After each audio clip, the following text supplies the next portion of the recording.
j'espère que vous allez bien.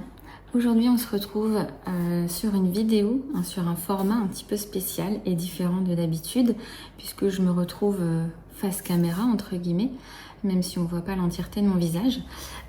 Donc aujourd'hui on va se concentrer sur le tirage anniversaire.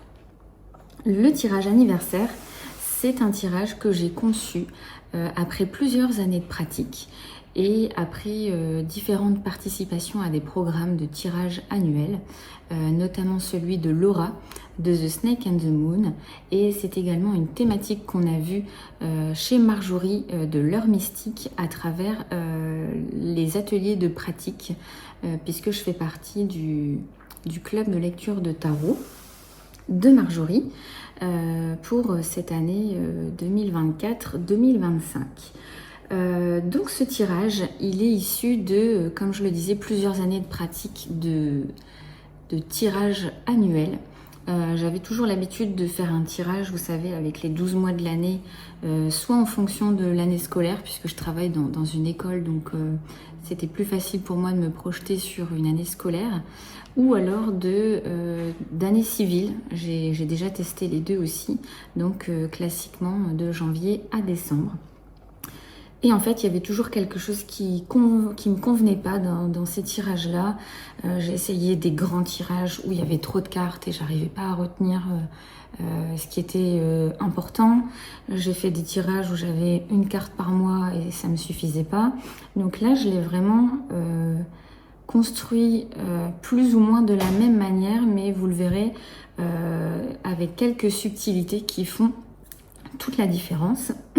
Et surtout, c'est un tirage qui est vraiment construit pour un peu comme si ça m'aidait à cheminer à travers les mois de mon année d'anniversaire. Et en fait, finalement, c'est un tirage dans lequel on va explorer les tendances de mon année anniversaire, les forces, les challenges, les épreuves que je pourrais rencontrer. Et donc, cette année, en 2025, c'est l'année de mes 34 ans. Alors, vous le savez, j'allais dire en France, mais non, dans le monde entier, je pense, on célèbre son année une fois que l'année, finalement, est déjà passée. C'est-à-dire que là, l'année de mes 34 ans, en fait, finalement, j'ai déjà célébré mes 34 ans. Donc on va dire que logiquement, je suis plus dans l'année de mes 35 ans, mais on va éviter de faire trop compliqué et du coup, pour moi, ça reste l'année de mes 34 ans puisque j'ai eu 34 ans fin février. Donc du coup, comment ça se passe déjà, moi, j'ai imprimé ici le support pour que ce soit un peu plus facile à vous expliquer, comme ça me sert aussi de prise de notes. Le but de cette vidéo, c'est de vous expliquer le protocole de mon tirage, et surtout de vous donner des trucs et des astuces pour cheminer tout au long de l'année à travers ce tirage et pas le faire en début au moment de votre anniversaire et après de l'oublier jusque l'année suivante. Il faut vraiment que ce soit utile tout au long de l'année. Donc voilà, déjà j'ai commencé par faire une petite présentation un peu sympa, comme ça me donne envie d'aller le consulter, ce tirage. Et après, juste derrière, vous voyez, je fais vraiment... Alors désolée, du coup ça apparaît à l'envers puisque je suis en mode miroir, mais en même temps vous n'avez peut-être pas besoin de tout lire. Donc déjà, ce qui m'a beaucoup aidé pour faire mon propre tirage, je pense que c'est important d'essayer, en tout cas de se détacher de soi-même pour être la plus neutre possible, même si on le sait, on va forcément être impacté d'une manière différente de si on faisait ce tirage pour une autre personne. D'ailleurs, c'est intéressant parce que j'ai fait ce premier tirage pour moi, mais j'en ai fait aussi plusieurs pour d'autres personnes. Et c'est vrai que je l'ai appréhendé quand même de manière totalement différente, puisque forcément, parler de soi, quand on connaît l'entièreté de sa vie, c'est quand même... alors plus facile, oui et non, plus facile sur certains sujets parce que quand on a un doute, on connaît la situation, donc on a tendance à aller de manière un petit peu plus profonde dans le tirage, mais en même temps, c'est peut-être plus compliqué de se détacher et d'intervenir un peu plus en mode prédictif quand on est pour un tirage pour soi-même que pour quelqu'un d'autre, je trouve. Donc du coup, dans ce petit sommaire, moi qu'est-ce que je mets? J'explique un petit peu ce que c'est le tirage anniversaire. Donc c'est un tirage psychodivinatoire, moi que j'effectue en 36 cartes. Donc sentez-vous libre d'utiliser le tirage exactement comme je l'ai fait ou de le changer selon vos préférences, j'ai envie de dire, et votre utilité, et selon aussi selon votre pratique en fait finalement. C'est un tirage qui doit vraiment être personnalisé et adapté à votre pratique. Donc moi par exemple j'adore utiliser le tarot pour ce genre de tirage, et en complément, en carte de conseil, j'utilise soit un oracle, soit un petit Lenormand, toujours uniquement en carte de conseil pour venir appuyer la guidance psychodivinatoire des cartes de tarot.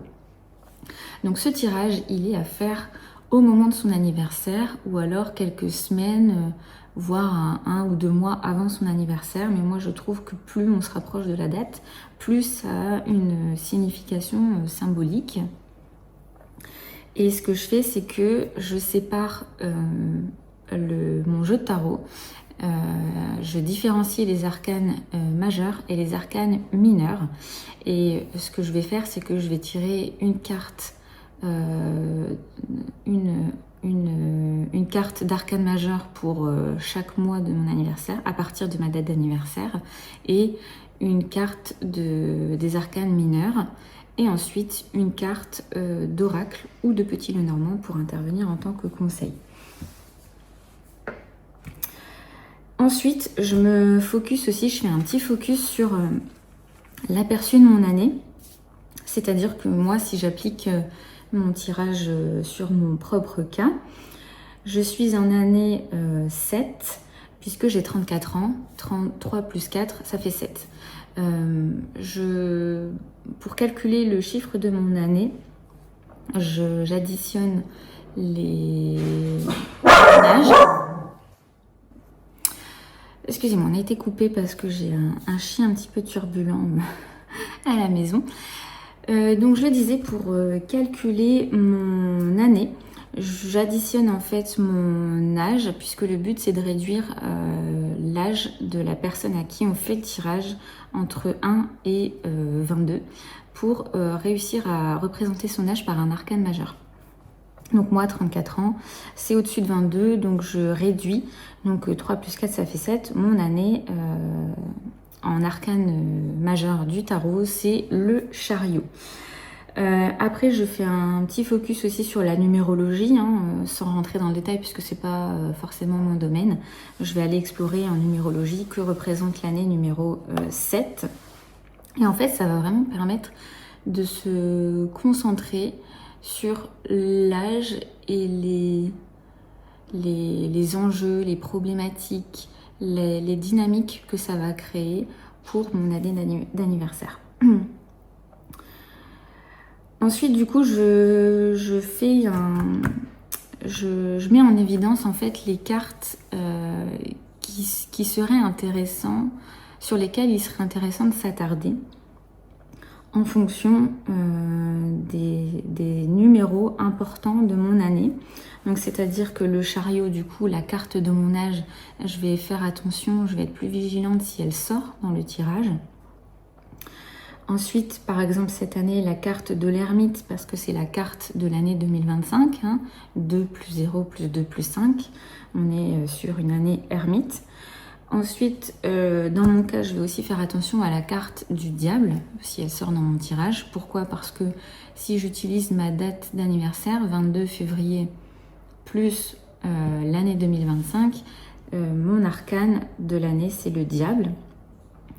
Et je vais aussi regarder l'arcane de la tempérance, puisque c'était l'arcane de mon année précédente. Donc cette année, le diable, et l'année dernière, c'était la tempérance.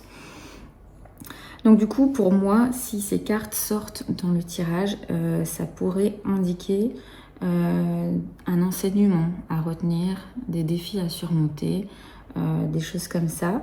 Et donc c'est des mois sur lesquels je vais accorder davantage d'attention pour aller voir comment ça impacte mon année, mon mois. Ensuite, chose super importante que j'ai constatée, c'est que quand je faisais mes tirages annuels, j'avais tendance à prendre des notes écrites dans un tarot journal. Et en fait, j'ai remarqué que j'y revenais très rarement. Pourquoi ? Parce que j'allais pas forcément zioter les pages précédentes pour aller relire le tirage. Et donc, cette année, ce que j'ai décidé de faire, en même temps que ce nouveau protocole de tirage, c'est de tout rédiger sur Canva. Et une fois que le tirage a été terminé, j'ai décidé de me programmer l'envoi de chaque mois par email pour me rappeler quand le mois est terminé, je vais pouvoir aller relire le mois une fois qu'il est passé, en fonction de l'interprétation que j'avais fait des cartes. Et surtout, je vais pouvoir relire le mois qui débute. Et ça, l'envoi de ces mails, j'ai constaté que ça m'aide vraiment à me replonger dans le tirage annuel, plutôt que de le lire une fois par-ci, par-là. Ça m'oblige vraiment, enfin ça m'oblige, il n'y a rien d'obligatoire, mais ça me permet moi de me dire, ah oui c'est vrai, on est déjà en fin de mois, il y a le nouveau mois qui arrive, alors qu'est-ce qui s'est passé ce mois-ci qui correspond à ce que j'avais écrit dans le tirage, et qu'est-ce qui m'attend là dans le mois à venir. Et ça me permet vraiment plutôt de me préparer, de voir ce qui m'attend, plutôt que d'attendre qu'il y ait un événement qui arrive dans le mois et de me dire « Ah, c'est vrai, ça, c'est peut-être en lien avec mon tirage » et d'aller lire le tirage une fois que l'événement, entre guillemets, il est passé. Donc ça, c'est vraiment chouette. On peut programmer l'envoi d'email à des dates précises. Et en pièce jointe, j'ai tout simplement mis le mois qui correspondait à la date de l'envoi de l'email. Donc ça, c'est vraiment un truc chouette que je vais garder pour les années à venir. Donc du coup, moi, mon tirage, je l'ai fait en fin janvier, début février, même début février, je crois, parce que je suis née fin février. Et donc, vous voyez, pour que ce soit vraiment... comment je peux dire ça ? Pour que ça me remémore en fait le moment du tirage, j'ai inclus les photos de chacune de mes cartes. Donc la première, c'est l'arcane majeur, la deuxième, c'est l'arcane mineur, et la troisième, c'est ma carte conseil de l'oracle. Donc pour cette année, j'ai utilisé le Echoes Through Time Tarot. C'est un tarot à base de collage qui est assez fun, puisque c'est des représentations de personnages un peu historiques, un peu d'œuvres d'art anciennes, dans un monde moderne comme on peut le connaître aujourd'hui. C'est un tarot que j'ai acheté à Nicolas du Salon des Arcanes et qui a été créé par Lynn Sherman. Donc le dos, il est comme ça, avec des belles tranches dorées, jaunes, mat, un peu brillantes, vous voyez. Vraiment sympa les tranches. Et voilà, on est sur un tarot collage. Donc vous voyez des personnages un peu à l'ancienne, mais dans un monde, dans le monde d'aujourd'hui en fait. Donc ce qui est drôle, c'est que parfois on va retrouver un personnage ancien, mais avec un téléphone portable, des choses comme ça. À la base, c'est pas forcément mon style de jeu, mais celui-là, il est vraiment bien construit, je trouve. Et il me plaît beaucoup. Et donc, si vous avez vu ma vidéo précédente sur les associations de jeux, vous savez que le jeu d'oracle que je lui ai associé, c'est le Yi-King Oracle. À la base, ils seraient pas faits pour être ensemble, ces jeux, mais les couleurs vont parfaitement bien ensemble. Donc on est sur un dos comme ça, un peu violet profond, avec des tranches dorées, mais plus métallisé ici. Et donc, c'est un jeu d'oracle basé sur le Yi. Comme je ne suis pas non plus hyper calée en Yi, j'ai utilisé aussi le livret qui m'a bien aidé sur les conseils que le jeu voulait me donner. Et c'est vrai que les deux jeux ensemble, ils fonctionnaient super bien. Et surtout, je trouve que cet oracle-là, pour les conseils, il est vraiment bien fait.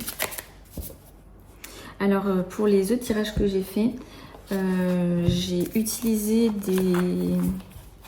des petits Lenormand pour les conseils.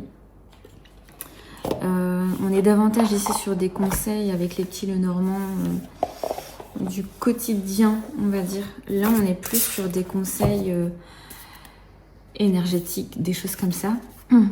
Même si ça s'applique aussi à la vie concrète. Mais avec les petits Lenormand, on est sur une vibe un peu différente. Il y a un tirage que j'ai fait avec le Teddy Tarot de Destiny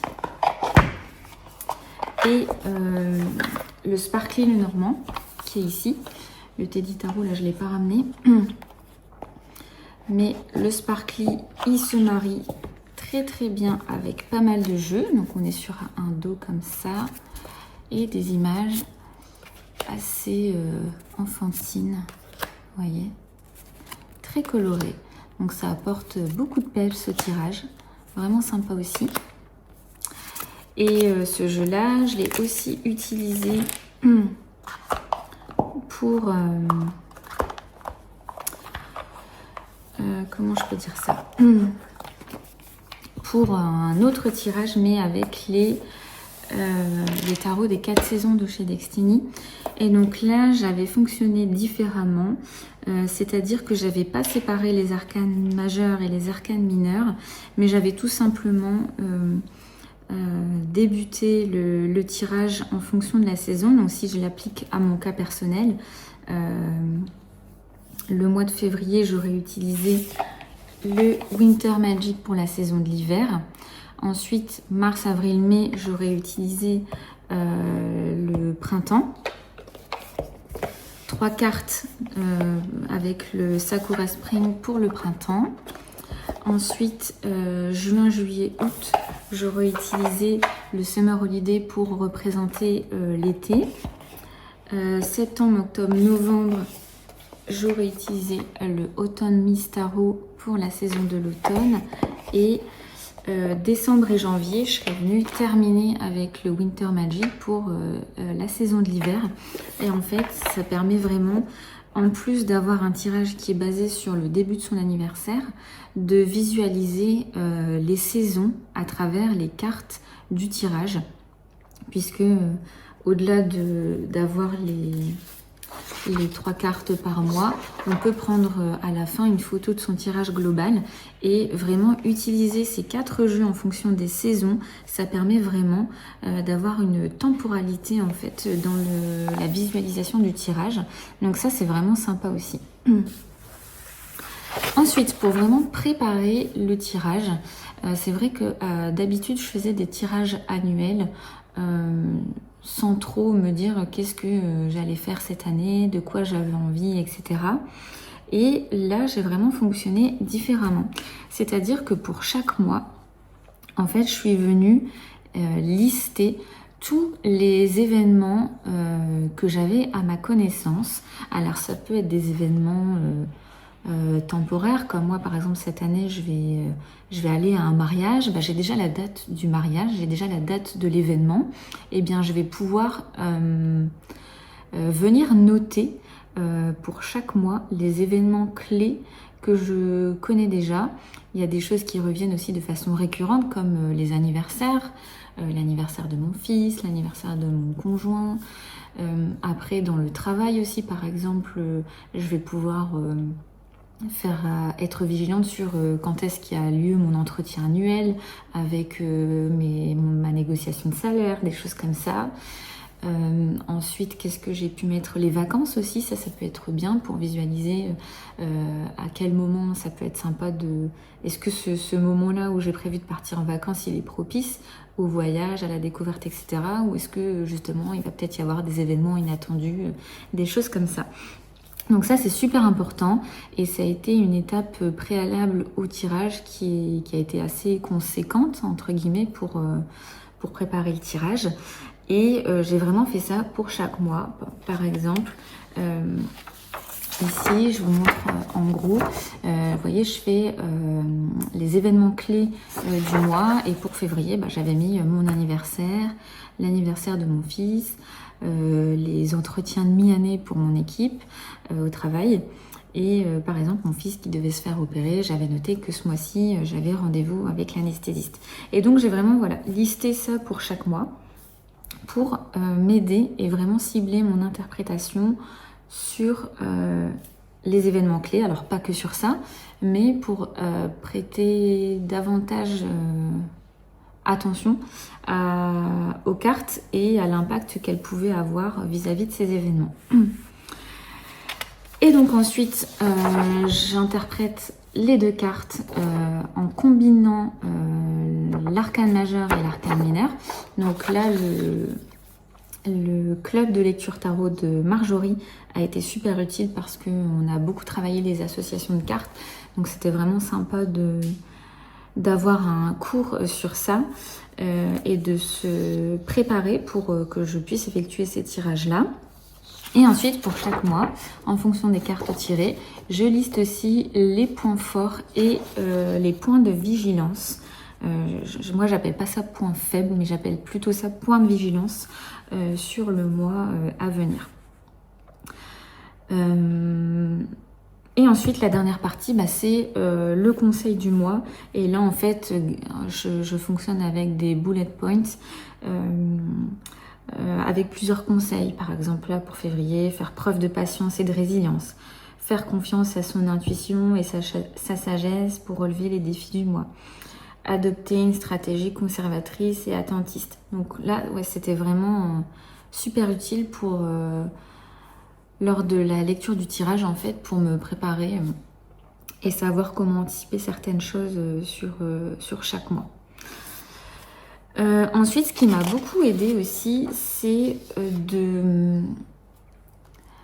d'utiliser la troisième personne, étant donné que c'était un tirage pour moi.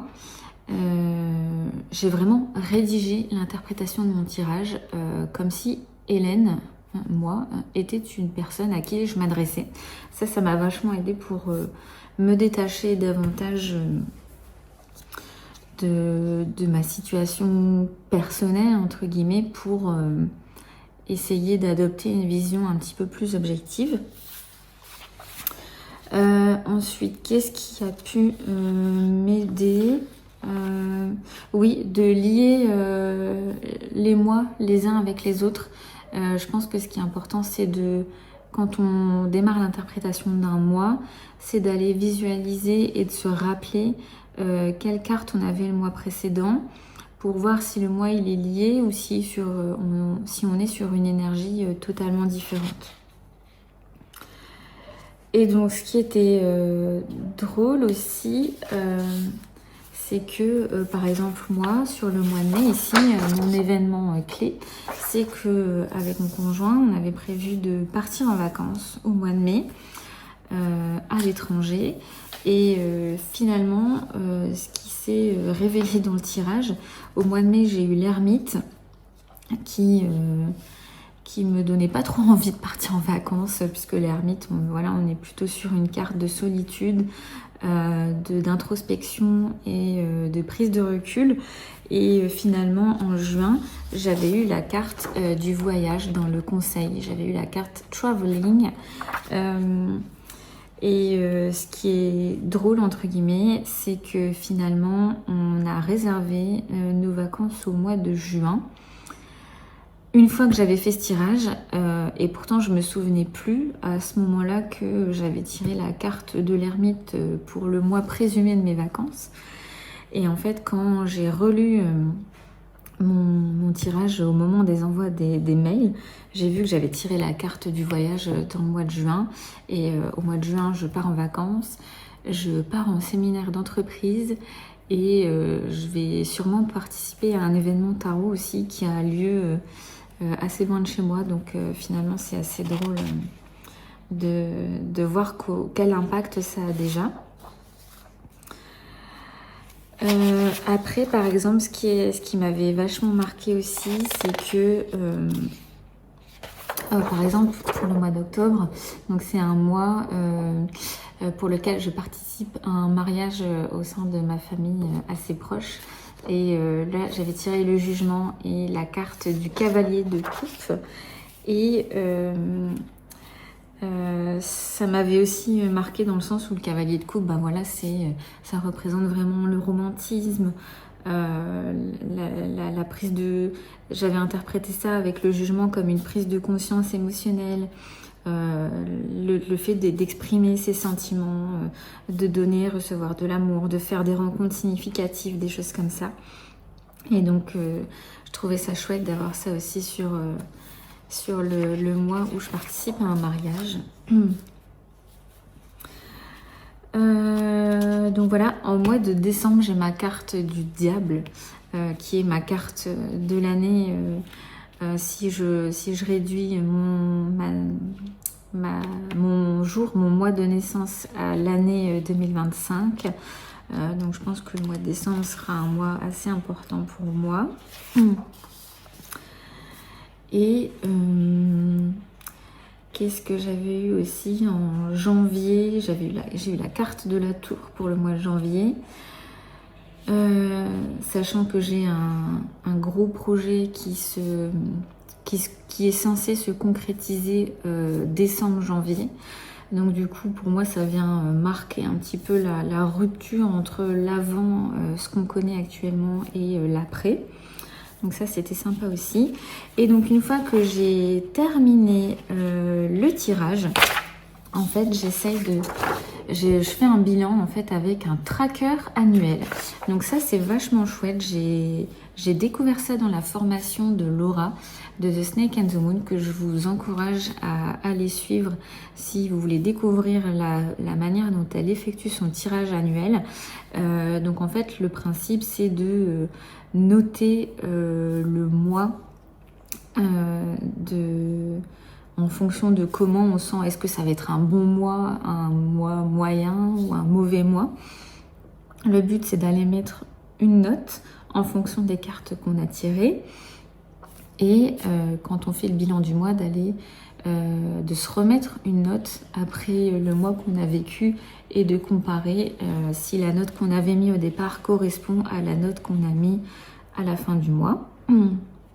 Donc bien sûr, c'est basé sur les ressentis.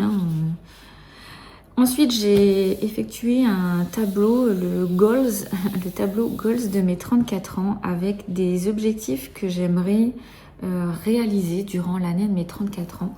Donc ça, j'ai trouvé ça vraiment chouette aussi parce que ça me permet de venir un peu comme un bingo, colorier des petites cases pour voir si j'ai réalisé certains de mes rêves, certains de mes projets durant l'année de mes 34 ans.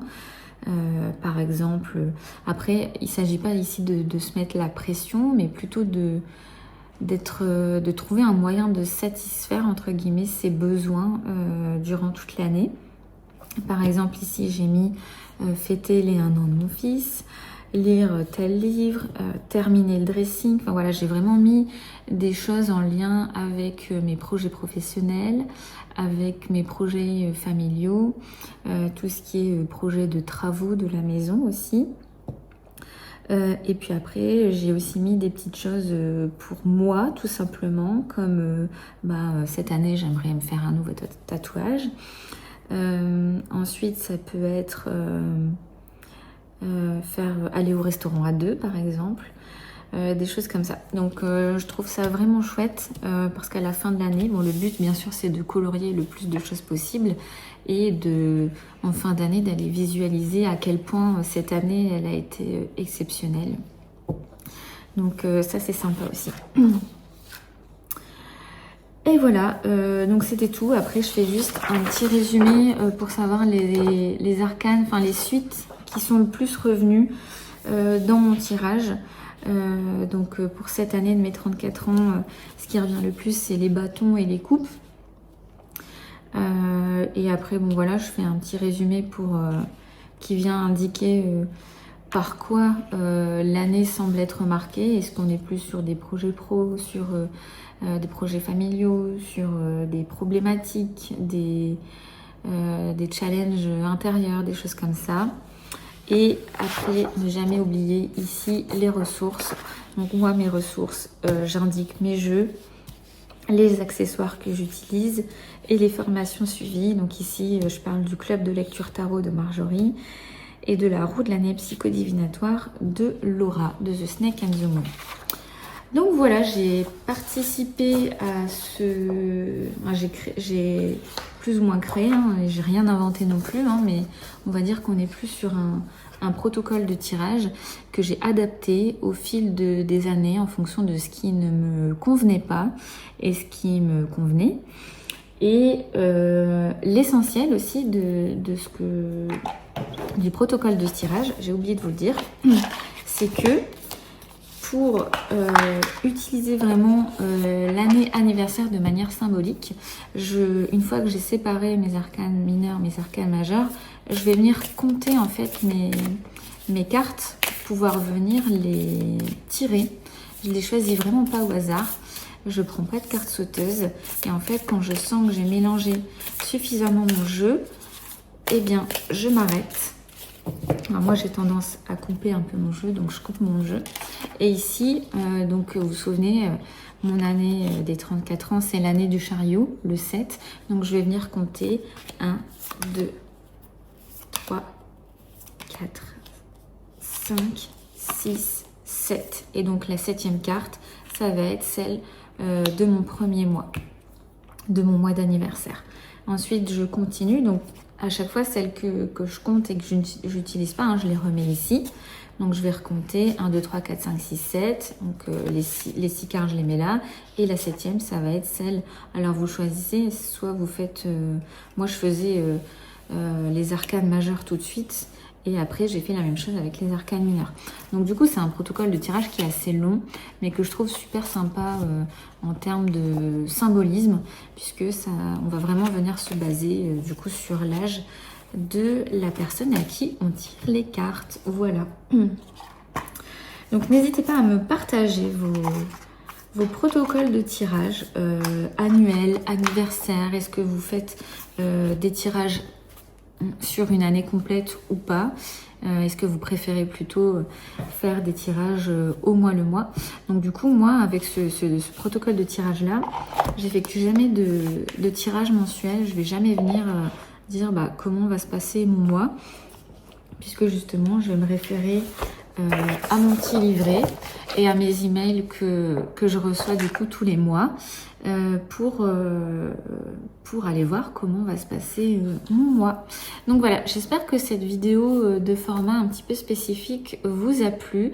Je vais essayer de vous mettre des petites images des tirages pour que vous voyez à quoi ça ressemble. Alors vous verrez, il faut beaucoup de place parce que 36 cartes c'est pas rien, mais visuellement c'est vraiment chouette. Allez, je vous embrasse et je vous dis à bientôt pour une prochaine vidéo. Ciao ciao!